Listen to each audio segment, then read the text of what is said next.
Hello everyone, welcome to Simply Living Tiny. My name is Brenda and I'm so happy that you are here today. And today I wanted to talk to you about living tiny. Is it really cheaper to live tiny? So hopefully in this episode I'll be able to help answer some of those questions. And I can only give like my experience going tiny, but I did do a little bit of research and I wanted to share that with you today about comparing like how much it costs to build a tiny home these days and then how much it costs to build like a traditional brick and mortar home. And so from my giving you my personal experience, living tiny has brought on a lot of challenges for me, and I am striving every day to work towards that financial independence, but I am under a mortgage to help pay for the tiny home.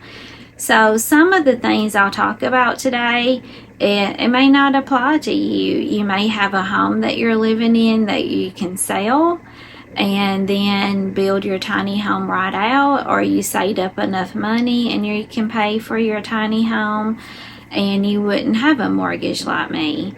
But there are some things to consider whenever you're going tiny that's going to add up in those costs of how much it's going to cost you monthly to live in a tiny home. And so whenever I rented, I had a 3-bedroom, 2-bath apartment. It was a 2-story apartment, and my square footage, I think it was around 1,600 square feet. And so, and of course, renting, I didn't have to pay taxes. I didn't have to, if something broke, I can call up my landlord and say, hey, my air conditioner isn't working, or if it was my own personal appliance, then I was responsible for that. But in the apartment, they did supply like the dishwasher, the stove, of course, the range, and the refrigerator. And so, it was easy to just pick up the phone and say, hello, something broke, and they'll send somebody over to fix it. And I had a very good landlord. I know not all people have good landlords. And I had a very good landlord, and he was just like Johnny on it, fixing things. So that was, I didn't have to worry about if something broke, if it was going to get fixed or how long it would take to get fixed, because he was very good about doing that. And so, but I did have of course, I know that depending on where you live, these prices are going to either be lower or they could even be much, much higher depending on where you live. And I can just share with you my experience and the changes in my outgoing income living in a tiny compared to my outgoing income whenever I had an apartment. And so my rent, it was $905 a month. And this was back in 2019. And I know that since the pandemic, their rent has gone up a whole lot. So I don't know how much the rent will be there today in 2025. But in 2019, towards the end of the year, I moved out in October of 2019. My rent was $905. And so the other expenses I had with my rent, of course, I had rental insurance, and that ran me about $50 a month. And I had water, garbage, pickup. That bill, it ran about $70 a month. And my electric in the county that I lived in, the electric was very reasonable. So on average, my electric probably ran me, I say about $100 a month. And then, of course, it costs more to heat. In the winter months, it could be more. But even in the summer months, it would be as low as like $70 a month, especially during those like spring and the fall weather when you're not having to run your units near as much. So that was my expense there. And then I think that was about it. And I'm not talking about like cable or your TV or having a phone or anything like that. Just actual basic living. And so I didn't have to, put out any extra money as far as like repairs go. So moving into the tiny home, my rent was $905 a month. So moving into the tiny home, I had to mortgage my home because I didn't have the money to just pay for my tiny home. So with my mortgage part of that, you're sharing a little bit of personal information here, but I guess I wanted to give you a kind of idea about what I'm having to pay. That way, if you're looking to go tiny and you're thinking about mortgaging, so what did I mortgage? I mortgaged $108,000, and then also with the mortgage, the lender that I have, which is 21st mortgage, they also include like my insurance. And so it's not just, so my monthly payment is not just like paying the bank back because I have a loan for my tiny home, but it's also my insurance. So now I pay $981 a month, and that includes my mortgage, paying the bank back, and also the insurance. And I don't have to pay for water and garbage like I did whenever I rented. I don't have to do that now because I get water off of my mom. She's got a well, so I'm directly connected to the well, so I get my water through her. And then like garbage, where I live, I'm able to like take the garbage off, and I don't have to pay anything because of the location of where I live. They don't charge me any kind of fees to take the garbage off. Now, if I was lazy and if I didn't want to take my garbage off, I can easily, set it up with the garbage company and they can come by and pick it up. But it's just a couple of miles down the road, so I take the garbage off, so I don't have to pay anything for that. And I do have 2 gas propane tanks. And I haven't had to fill I do cooking once a week, and I food prep for the whole week, and I haven't had to fill my tank up in it's probably been close to 2 years. And so whenever I fill my tank up, it's probably, last time I filled it up, it was around $40 to fill up my propane tank. And so that cost is very, very little. So what's the breakdown? Well, with renting, it was I paid $905 a month, and my water and gas, that ran around $70 a month, and my electric and averaged $120 a month. So my total outgoing for renting was $1,095. And being in the tiny home, my mortgage is $981. I average my propane to be about $1.50 a month. Can't beat that. That's really good. What else can you buy for $1.50 a month? And then my electric, the average is around $70. And so that brings me to $1,052.50 a month. Whenever you have your tiny home and you own your tiny home, you're responsible for anything that goes wrong. So with renting, the advantages with renting is that call up your handy dandy landlord and tell them something's broke, and they send someone right over to fix it. But whenever owning a tiny home, when it comes to repairs, it's no different than if you own a traditional home. And I share some of the things that have gone wrong in my home, even though I consider my home like a baby, because my little Tiny is not very old. She's only a little over 5 years old. And so since I've been in the tiny home, I had trouble with my Aqua Hot water heater, which I shared that in a previous video, and fortunately that was still under warranty, so we were able to change that out for an on-demand hot water heater. And last winter the pipes burst in it and I had to replace that, so that was a hefty repair. And then the first thing that I had to replace was the washer dryer combo. I had a Splendide washer dryer combo and it had just went out of warranty, and I don't know, it totally died on me.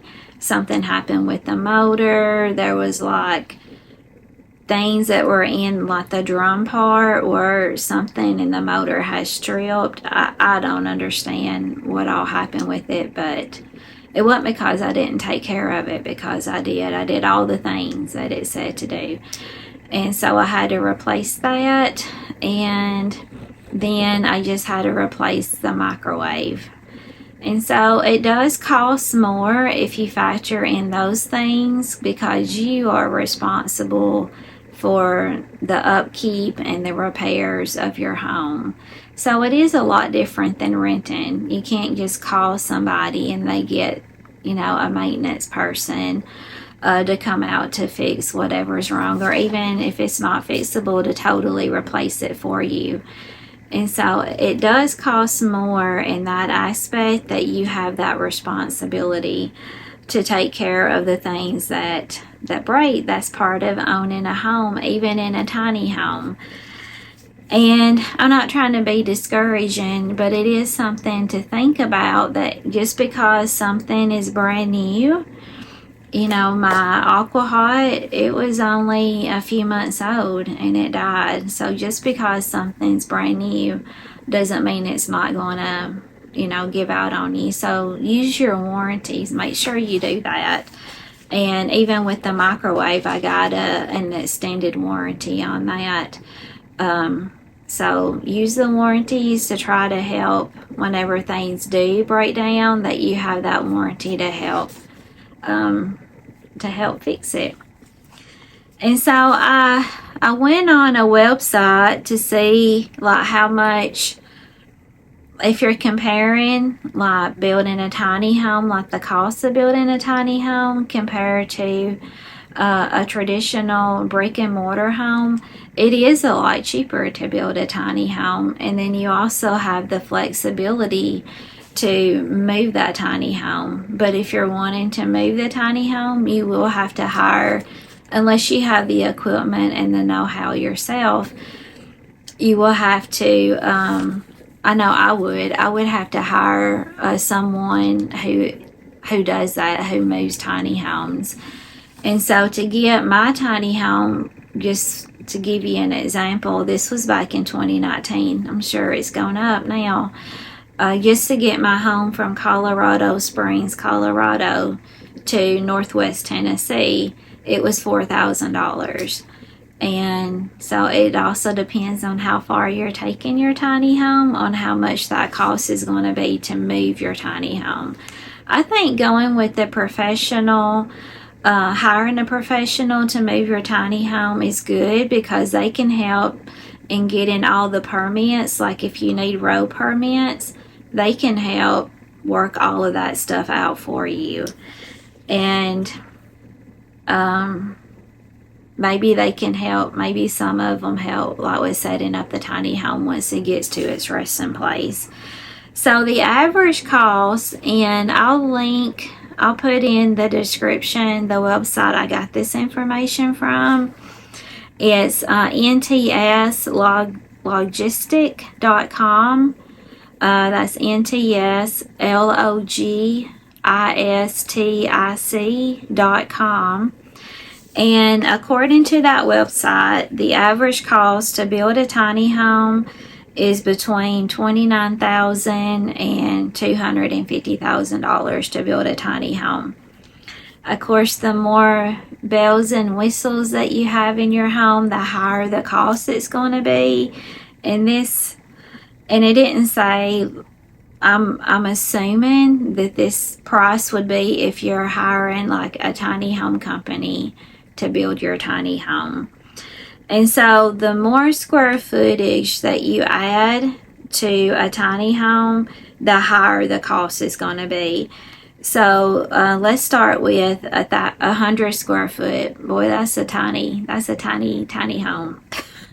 So 100 square foot tiny home is going to cost between $29,000 and $45,000. 200 square foot between $35,000 and $85,000.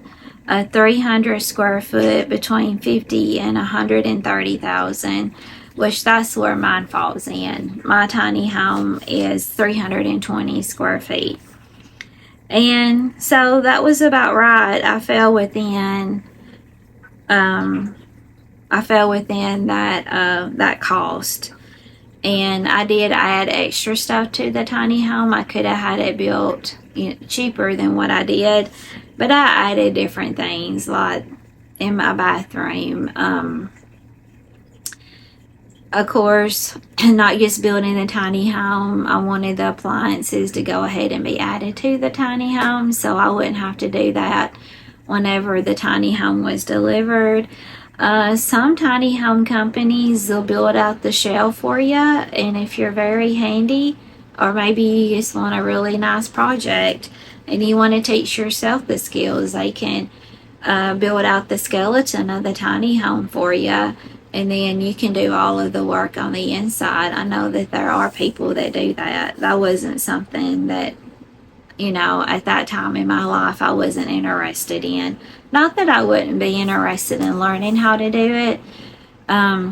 It's just time, having time to be able to do that. And that's not something that I really had, was all that extra time to try to figure out how to build a tiny home. And so that's the next one is 400,000 square feet, and the cost of that goes from like $70,000 to $170,000. And then the highest it went on this website was a 500 square foot tiny home. It can cost you anywhere from $100,000 to $250,000. So that's pretty. $250,000 for a tiny home. You feel like you can build a brick and mortar home, but you have to think about why you're wanting to live tiny. So is it to be debt free? Is it just wanting to have less things to take care of and you want to live in a smaller space? So that's a lot to consider about the reason that you're wanting to go tiny. And so if you're like me and you have to have a mortgage to pay for your tiny home, then parking, that could be another cost. And I'm very fortunate that I live right next to my mom, and so I don't have to pay anything for parking. She's not charging me anything for parking. And so I don't have that extra cost. But if you look to go to a tiny home community, they do charge for you to park your home. You have to rent that spot. And so I was really surprised at this finding. So it can be as low as $200 up to $900 a month to park your tiny home. And you have to think about what's important to you. Some people say you got your tiny home, it's all paid for, and you really want to get involved in a community. You want to have like a park for your dog. You want to have a community garden. You want to have a community place where you go together, where y'all get together for special events, to have the neighbors. And so some communities, they have a lot to offer. Some of them have some of the things that I already mentioned. Some of them have like a pool area. They have fire pits where you can gather around. That sounds nice, doesn't it? I always like gathering around a fire pit, roasting hot dogs and marshmallows, and just enjoy, company of others. Some have, where they're parked, they have like nature trails you can go on, go for hikes. They have laundry facilities. They have outdoor grilling kitchens that you can use. So it really just depends on what you're looking for. If you're looking for a community, I think that would be wonderful to be in a community with like-minded people. It makes you feel not so alone, and to have a place to gather and meet others, make new friends. But you are going to have to pay to be able to park there, even up to $900 a month. If you're having to mortgage your home and then also pay for parking, then that's something that you need to consider as far as your outgoing monthly income. And so how much does it cost? So I Googled today to see how much like the average brick and mortar home cost. And an average per Google, this is a nationwide. And so I know depending on where you live, the cost could be a lot different. But to build a home, it's going to cost you anywhere from $150 to $200 per square foot. And a lot of that's just going to depend on like the kind of materials that you use. Are they low grade, medium grade, high grade? And that's just to build your home. You would have to purchase land to put your home on. You have to, of course, get permits and all those things too that go into building a home. I'm not a home builder, so I really don't know everything that you will have to need to build a home. I have in the past had a home built, and so the ones that built the home, they took care of all of that, so I didn't have to worry about that. I just had to come up with the money to, the loan for a mortgage to pay the builder to do all of that. And so I just wanted to share some of that information with you today. Of course, you don't have to live in a community. If you have family that has land that you can park on, you can do that. Not just family, but friends, or you can go on. I was looking like, where would you find land if you're looking for land to put your tiny home? And so I found this on tinyhousebasics.com. If you're looking for land, they said like Craigslist. There's a website called Nextdoor. You can like, even if there's a community that you're interested in, where you want to put your tiny home, you can, go face to face, talk to neighbors, talk to the community, tell them what you're wanting to do, that you're looking at purchasing some land to put your tiny home on. Because not everybody is receptive to tiny homes. I don't know why they wouldn't be, but some people, they might not be receptive to having a tiny home in their neighborhood. So today I just wanted to give you some realistic expectations about living in a tiny home, and to consider all of the possibilities of what your monthly outgoing expense may be. That way you won't be surprised when something comes up. You'll have a better understanding about how to prepare for things if something does break down. Unfortunately, that does happen sometimes. So you can think about putting money back to help pay for these unexpected repairs that they will eventually come up. We're not immune to it. And I just wanted to, because I know sometimes whenever you're looking for a change in your life, maybe a new adventure in your life, you have watched tiny home shows for years and you've fallen in love with tiny homes, and this is something that you've been dreaming about for a long time, and I think that is wonderful.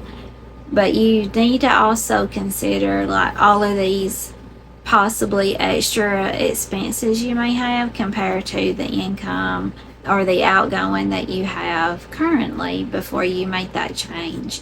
Now, do I regret going tiny? Since I don't have a landlord I can call up and say, hey, something broke, can you come over and fix whatever broke?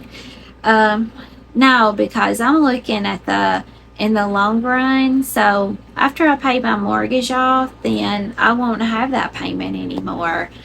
I'll still have to pay for like insurance. All of the other things, I'll still have that expense. It's not going to go anywhere. I'll still have the expense of electric because I am hooked up to electric. I don't have solar panels. And so in the future, I'm thinking about trying to prepare myself now for the future. So hopefully one day, it's going to be a while whenever I can retire, that my house will be paid for and I won't have I know it's hard for elderly people to take care of the land and to take care of a big house. It gets overwhelming. They're not able to take care of things as they used to. And living in a smaller space and having less to take care of, you have everything that you need, but you don't have like an excess of things that can get overwhelming. And that's what I'm thinking about. I'm thinking about the future whenever it does come time to retire, that, my mortgage will be paid off and, maybe I'll still be living here and not have to pay anything for a place to park my tiny home. And that would be good. And so try to make decisions today to try to help prepare you for tomorrow. I hope some of this information was helpful today, and I hope that you go out and you make it a great week, and God bless. And Buddy's over here. He's snoozing in the bed. Buddy, you want to say we'll see you later? Say we'll see you on the next one. Say bye-bye. Bye-bye. We'll see you on the next one. Say it's been a rainy old day and I don't like it. Bye-bye. We'll see you on the next one.